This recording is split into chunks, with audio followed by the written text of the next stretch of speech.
Hello বন্ধুরা, তোমরা সবাই কেমন আছো? আশা করি যে যেখানে আছো ভালো আছো এবং সুস্থ আছো। আমিও খুব ভালো আছি। তা আমি ছোট্ট একটা মিনি ব্লগ নিয়ে তোমাদের সামনে চলে আসলাম। আজকে কি রান্না করছি সেটাই তোমাদের সঙ্গে শেয়ার করব। কেউ ভিডিওটা স্কিপ করো না, তোমরা ভিডিওটা দেখতে থাকো, আশা করি তোমাদের ভালো লাগবে। তা চলো দেখতে থাকো আমি কি রান্না করছি আজকে।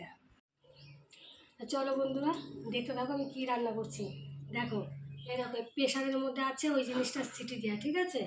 তার জন্য এই যে আলু কেটে নিয়েছি কুচি কুচি করে, এই দেখো দেখো আলু কেটে নিয়েছি কুচি কুচি করে, পেঁয়াজ কেটে নিয়েছি, দুটো কাঁচা লঙ্কা দেবো, মশলা দেবো। এই দেখো এর মধ্যে আছে আদা রসুন পেঁয়াজ টমেটো পেস্ট করা, ফোড়নে দেবো তেজপাতা, গোটা জিরে, শুকনো লঙ্কা, গোটা গরম মশলা, কাশ্মীরি লঙ্কার গুঁড়ো, হলুদ দেব, লবণ দেব, তেল দেব, আর এই যে নামানোর আগে মিট মশলা দেবো।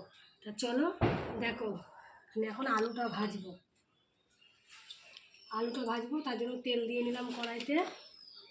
আমার কড়াই গরম হয়ে গেছে আগে থেকে আমার কড়াইটা গরম হয়ে গেছে। দেখো এবার আমি আলুটা ভাজবো, আলুটা লাল লাল করে ভেজে নিই। চলো বন্ধুরা আমি আলুটা ভেজে নিই, তারপর তোমাদের সামনে আসি। দেখো বন্ধুরা আমার আলু লাল লাল করে ভাজা হয়ে গেছে, দেখেছো? এবার কড়াইয়ের মধ্যে দেখো তেল দিচ্ছি, তেলটা একটু বেশি পরিমাণেই দেবা,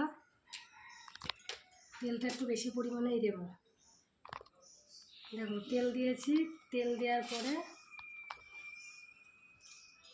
গোটা শুকনো লঙ্কা, যে ঝাল খাও সে একটু বেশি দেবা, কারণ আমার ছেলে ছোটো তো, বাচ্চা মানুষ খাবে, বেশি ঝাল দিচ্ছি না। কারণ দুটো কাঁচা লঙ্কা পেস্ট করে দিয়েছি, আবার কাশ্মীরি লঙ্কার গুঁড়ো দেবো, আবার এই যে ফোড়নে একটা দিলাম। তেলটা একটু বেশি পরিমাণেই দেবা, তেলটা কম দিলে ভালো লাগবে না কিন্তু। এই যে দুটো কি তিনটে তেজপাতা ফোড়নে দেবা, এই যে গরম মশলা দেবা, গোটা গরম মশলা, এগুলো যে যতটা পরিমাণে দিতে পারো। এই যে গোটা গরম মশলা দিলাম,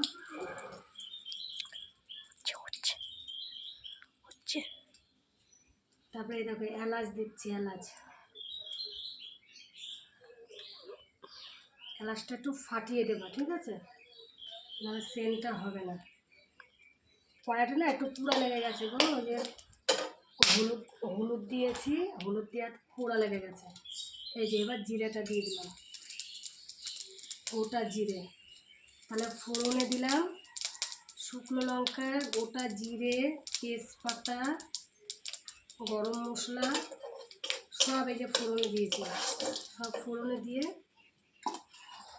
এবারে দেখো পেঁয়াজ কুচি দিয়ে দিলাম, পেঁয়াজ কুচিটা দিয়ে দিলাম, পেঁয়াজটা লাল লাল করে ভেজে নেব। আলু ভেজেছি তো ওর জন্য কড়াইটা একটু পুরা লেগে গেছে, হলুদ দিয়ে এরকম আলু ভেজেছি। চলো পেঁয়াজটা একটু লাল লাল হোক, তাহলে তোমাদের সামনে আসছি।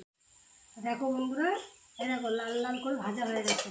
এবার এই যে আদা রসুন পেঁয়াজ টমেটো যে পেস্ট করেছিলাম সেটা এর মধ্যে দেখো দিয়ে দিচ্ছি,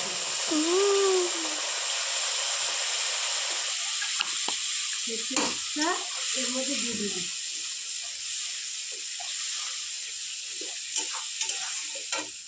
এবার এর মধ্যে সামান্য একটু চিনি দেবো, একটু চিনি দিলে না স্বাদটা ভালো হয়, তাই আমি 1 চামচ মতন চিনি দিয়ে দিলাম।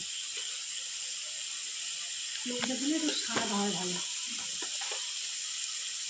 চিনিটা দিয়ে দিলাম। চিনি দেওয়ার পরে এই হলুদ দিচ্ছি, তারপরে এই যে লবণ দিচ্ছি,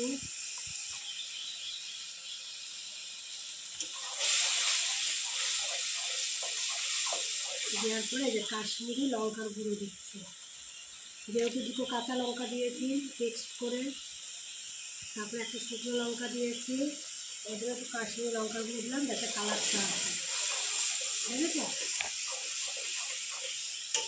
এবার ভালো করে মশলাটা কষাতে হবে। ভালো করে মশলাটা কষাতে হবে। তার মধ্যে এই জায়গায় আলুগুলো দিয়ে দিলাম,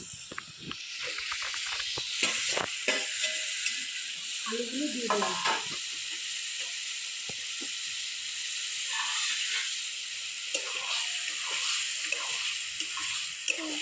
তোমরা দেখতে থাকো, আমি আলু দিয়ে কষাতে থাকি। কষাতে কষাতে যখন তেল ছেড়ে দেবে তখন আমি ওই প্রেশারের যে জিনিসটা আছে ওই জিনিসটা দিয়ে দেবো।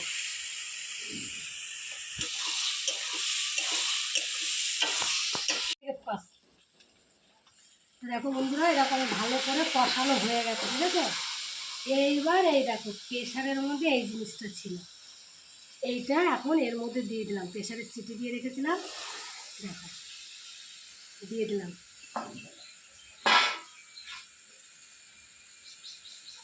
দিয়ে দিলাম। এইবার এইটা দিয়ে এইবার একটু ভালো করে একটু নাড়াচাড়া দিয়ে, ভালো করে নাড়াচাড়া দিয়ে জল দিয়ে দেবো।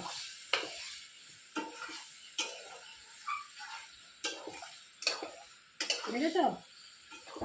দেখো, এবার চলো আমি ভালো করে একটু নাড়াচাড়া দিয়ে নিই। দেখো বন্ধুরা, আমার ঘুগনি রেডি। এটা আমি ঘুগনি বানালাম। তাই এই দেখো, নামানোর আগে চিকেন মশলাটা দিয়ে দিলাম, দেখেছো?